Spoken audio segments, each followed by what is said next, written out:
Our team recently just got back from the Game Developers Conference event in San Francisco. We were there to see Tripo's latest advancement in the 3D AI space, where they showcase some of their latest AI breakthroughs in 3D generation. And honestly, seeing this in person, the speed and quality of what they're building is kind of insane. We're talking full 3D models generated in seconds, clean topology, usable assets, and not just concepts, but models you can actually use in video games, content, or production. What's up, everybody? Welcome back to another AI video. Today we're diving into Tripo, and I'm going to show you what's actually possible right now inside of Tripo Studio. Let's get into it. Just head on over to tripo3d.ai. Of course, the link is going to be in the description and pinned comment below as always. Okay, I'm inside Tripo Studio. Right off the bat, Tripo now has two main models, high detail model and smart topology mesh. The HD model focuses on high detail, high fidelity assets, and smart mesh is all about speed, clean topography, and game ready meshes. And depending on what you're building, you can switch between both. And what made this interesting was actually seeing this live at the GDC event, talking to the Tripo team, seeing the demos. It's very clear Tripo's focused on one thing, making 3D creation faster and actually usable in real workflows. I'm going to start with Generate Smart Mesh. This was the new mode that was highlighted at the event. The whole idea here is speed and clean structure. To kick things off, we've got image to model, multi-view images to 3D, batch images to 3D, and text to model. I'm going to start with image to model, so I'm going to drag and drop. Here's the image that I want to work with, kind of like a video game like character. For Smart Mesh, we only have a few settings on the left hand side, including topology settings and poly count. I'm going to keep this all on default. Let's go ahead and punch this in, and within a few seconds we have a full 3D mesh of our character. Okay, we've got the wireframe of our character. If I move my mouse wheel in and out, I can zoom in and zoom out. If I hold down left click and move around, I can have a look at my character, and if I hold right click and move around, I can move like this as well. This is a model that you could export and drop into a game or web app or pipeline right away. I'm going to switch over to HD model. We're just going to take the exact same model and then generate this as a HD model. Now we've got a bunch of settings, make image better. We have this enabled, why not?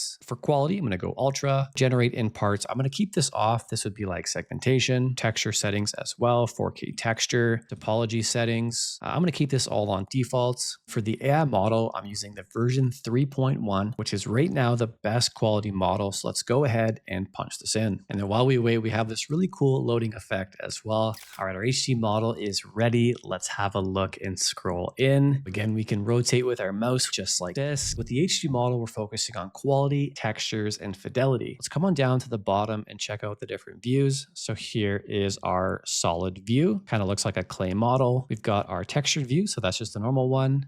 This is called unlit. This one is called normal look.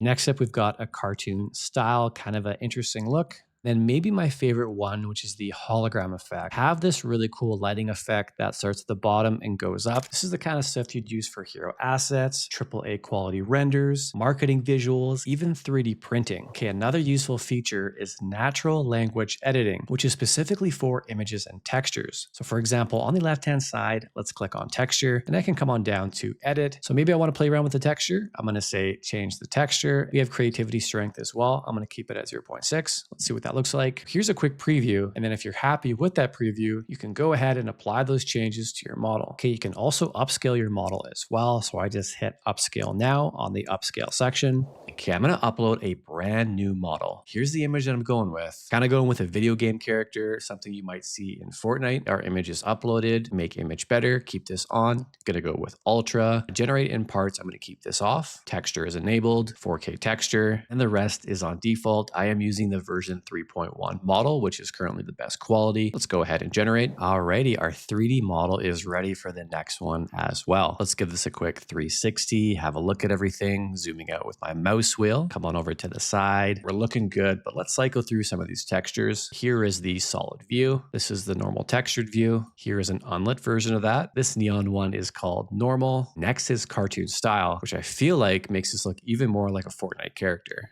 Next, we have a sketch style. And then my favorite is the hologram effect. This one is just super cool. Now we're going to move into actually animating our model, because generating the model is one thing, but actually bringing it to life is where this gets really interesting. On the left-hand side, let's click animate. This is 3D rigging and animation. We're going to choose our AI model for that. We're going to go version 1.0, which is good for humans. The other one is good for animals. Before we add motion, we have to auto rig. So let's do that. We are good to go. Let's pick some motion. We've got jump rope, looking around, pitching a baseball, running, run upstairs. I'm gonna go with running for this first one. All right, our model is running. Got the full body motion, looking nice and lifelike with this one. Let's go with climb for the next one. Again, just a very fluid and lifelike motion.